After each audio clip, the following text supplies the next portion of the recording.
Hey, what is going on, everybody? It's Mr.KB. It is November 22nd, 2015, and we're about 5 hours removed or so from watching the Niners lose to the Seattle Seahawks at Century Links Park in Washington.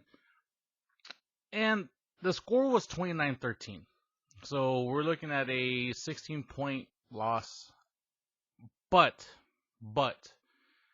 I want to say this was more of a loss on the defense, as the defense just could not tackle anybody. They were getting runned on, and even when they had a chance to make the tackles, they didn't make the tackles that they needed to make. At the end of the first half, the Niners were down 20-0. Now, I don't want to put on the defense, of course, because if we had a reliable offense, the score would not have been 20-0. It probably still would have been 20, but it would have been 20 something, like 27 or 20-10 or 22 whatever. Or in the reverse, if the defense could have actually held the offense and let the Niners defense could have held the Seattle offense, maybe the Niners could have got something going with a little bit more reps, and maybe they could have scored themselves. And maybe we're looking at maybe a 10-7 game or a 10-3 game at the half, something that was a lot better than 20-0. And before I guess we get started with the whole game, and after me talking about the defense already, it looks like we have seen the last that we're going to see of Colin Kaepernick as a 49er. He got put on IR before today's game. I believe it was either Saturday or Friday. He got put on IR. Apparently, he has a shoulder injury, which nobody kind of knew he had sustained or even was suffering from. And he's on IR. Seeing as he played in the last game and only had 2 reps that game, I think it's safe to say that the Niner management owners organization are pretty much cutting ties there. They put him on IR. He has no chance of playing for the rest of the season. And I think that's because they want to keep him from getting injured. Because Colin Kaepernick, even though he does have a $117 million contract with the Niners, or 113, whatever it is a $100 million contract. If the Niners were to cut him in the offseason after the season is over, they would only have to pay him, I believe, $6.8 million next year towards the $17 million that he was guaranteed if he was on the roster April 1st. And I think that's what's going to happen. I know I've been very critical of Colin Kaepernick, and I'm still going to remain critical of him. I never thought he was worth $100 million. I just never saw it there. Watching football and I guess being the couch potato quarterback and coach that I've developed to be, I just never saw $100 million price tag. I thought he was probably worth maybe 50 mil over the course of 6 years. In all honesty, he has a lot of raw talent. He has. I guess that's all I can say is he has a lot of raw talent, and unfortunately, he has not been able to develop on that raw talent. And now that he doesn't have a top 10 defense, top 5 defense to kind of put him in winning situations, you saw him struggling this year not having that. And I think this game in particular was a lot closer than it could have been had Kaepernick actually been quarterback. If you saw the last game, it was, the defense was playing a little bit better that game, but Kaepernick wasn't. And that game ended up being 20-6. And at least in this game, they scored a touchdown. Not only that, Blaine Gabbert actually played a pretty good game. If we're looking just at the stats alone, we're looking at Blaine Gabbert, 22 for 34, pretty good completion, 264 yards total, 7.8 average per attempt, 1 touchdown, 2 sacks for minus 17 yards, and a QBR of 45.2, which is not great. But if outside of the QBR, if you look at just the percentages that he had, they weren't bad. Now, if you compare them to Russell Wilson went 24 for 29, so he attempted 5 less, but completed 2 more for 260 yards, which is 4 less. His average was slightly higher at 9 yards, but he had 3 touchdowns. Yeah, he suffered 2 sacks for a 7-yard loss, and his QBR was 94. again, it was just one of those things. But I mean, what leads me to not put this all on Gabbert is a couple of things that I saw with him that I actually do like to see. He had very good stretches of plays when he was able to do them. The thing that killed him, and as far as the offense itself, is they were terrible on third downs. I believe they finished the game like 2 for 10 or 2 for 11 on third downs. And if you don't accomplish, or if you don't complete or convert third downs, you're going to have a long day in the office. And that's exactly what we saw outside of the defense not playing as they should have against this team. They just not converting on third downs, particularly when they had a 3rd and 3, 3rd and 2, 3rd and 4. Like really short yardage to mid yardage third downs that you need to convert, and that's what separates the good teams from the great teams, and the bad teams from the good teams.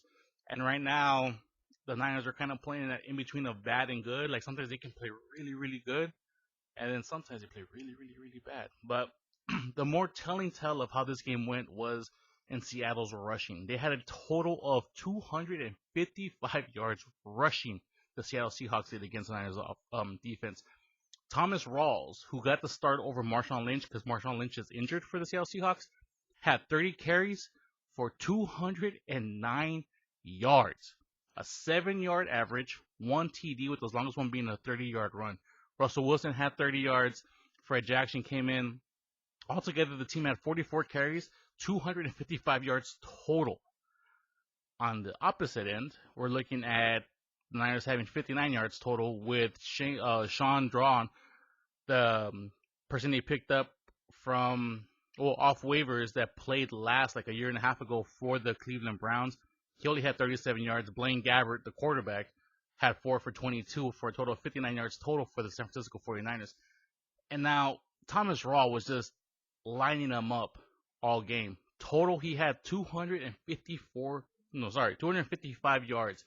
Thomas Raw had three receptions for 46 yards total. So you're looking at 255 yards that one player was able to run and accomplish on the Niners defense. That's not including Doug Baldwin had 60, Lockett had 48. It just was not a good game for the 49ers defense. And okay, so I'm not going to put this all on Gabbert. I don't think it was him. He tried his best. But what I did like from Gabbert that I hadn't seen Kaepernick in a long, long time, and maybe I'm looking at this all wrong, is I believe one of the drives with a little under 6 minutes to go, the Niners couldn't get anything started. There were a bunch of miscommunications that looked like Gabbert suffered a couple sacks on that particular drive and just hurries and just couldn't get his situation going. He came back to the sideline. He was visibly upset, screaming at who, at what, for what, I don't know.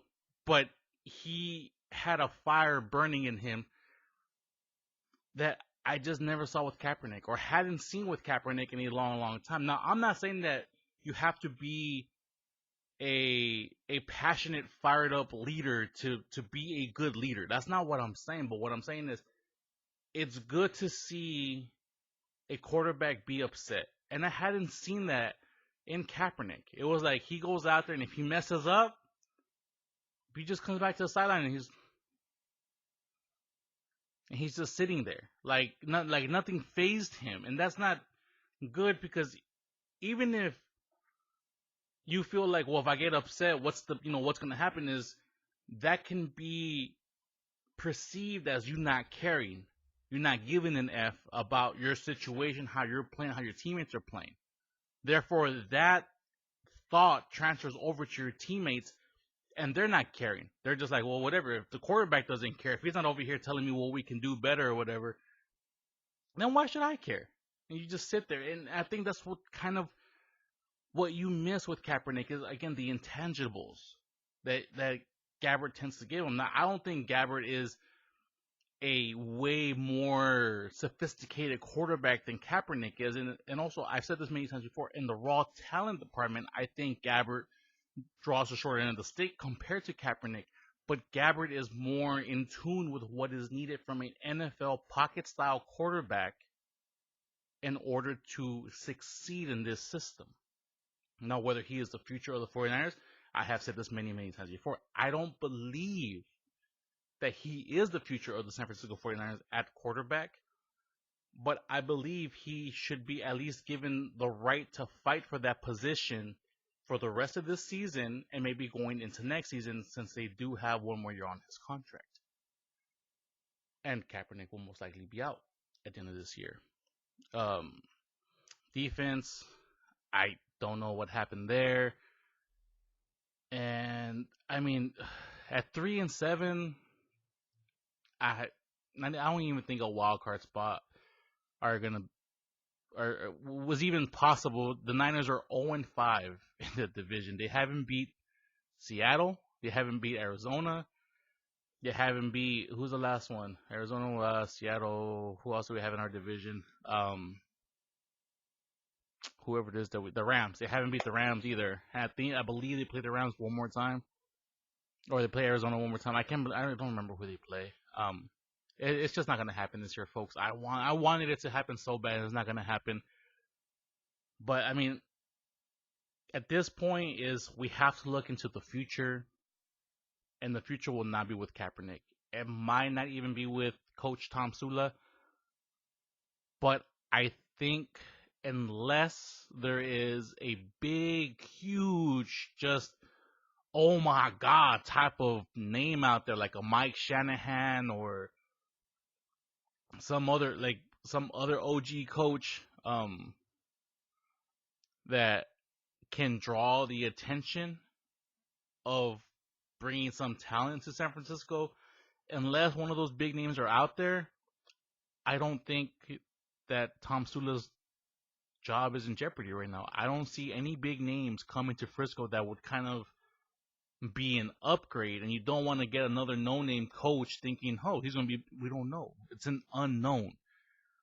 So the future at quarterback is still undetermined. It looks like right now, Gabbert has been given the nod to be the quarterback of today. Kaepernick is pretty much been given the thanks for your services. You're the quarterback of yesterday. Tom Sula is still up in the air. The defense needs improving to play solid every game. This defense has been proven, has been shown to have some talent and to be able to play very, very solid football. Today just wasn't the day. And days like today are things that they need to clean up. It's one thing if you come out and have a weak display, but this was just a crushingly man, Seattle just stomped on them. Like there's some times where it's allowable, but like in games like this, you cannot show that effort. The offensive line still needs a little bit of help here and there. The offense will be a lot different, but they do have a lot of tight end talent. Believe they still have Torrey Smith for another 2 seasons, maybe a little bit more. Anquan Bolden, I believe this would be his last year with the team. But if not, having that possession combination there, Patton has been able to, show some speed. Running back, when Carlos Hyde gets back and he's able to practice and get more reps, I believe he's going to be a very, very solid running back. And, I mean, the team has a good foundation there. It just needs a staff to develop that for a team that can be as good as they were the previous 4 seasons. Even last season, they played very well, just little, nicks and BS stuff that happened. And for the whole rebuilding process to not be what are we talking about here? Like another 8 years or 9 years or however long it took for this team to actually develop into being what they were the previous 4 seasons. And, I guess we'll see what happens. But, a Niner faithful for life, for always. That's always going to be my team. I love my team. And, and to me, some players are more, I guess, more deserving of love and appreciation. And I do make that distinction. Just because you play and you wear a Niners uniform doesn't mean that I automatically love you. I believe that's been very clear in many of the videos that I've done. There are people who left that I loved watching, particularly because they were a big part of me watching football with my son, Vernon Davis being one of them, Frank Gore being another, even to a lesser degree, Alex Smith, even though, he was struggling. And other players, Patrick Willis being another one that we lost as well. And, like Chris Borland retired, but I mean, I was just hoping he would stick around, but he left. So what? I don't really care. I didn't have no chance to develop a passionate fan player relationship with you through the screen. Um, but yeah, we'll see what the future holds, people. That's it for today. If you guys have any comments or questions, or you guys want to have a discussion, hey, put them down in the description or the comment section down below. We can always have a constructive conversation. We can do that. We're all people. And until next time, people, thank you guys for watching so much. This is Mr. KB. Thank you guys again, and I'll catch you guys next time.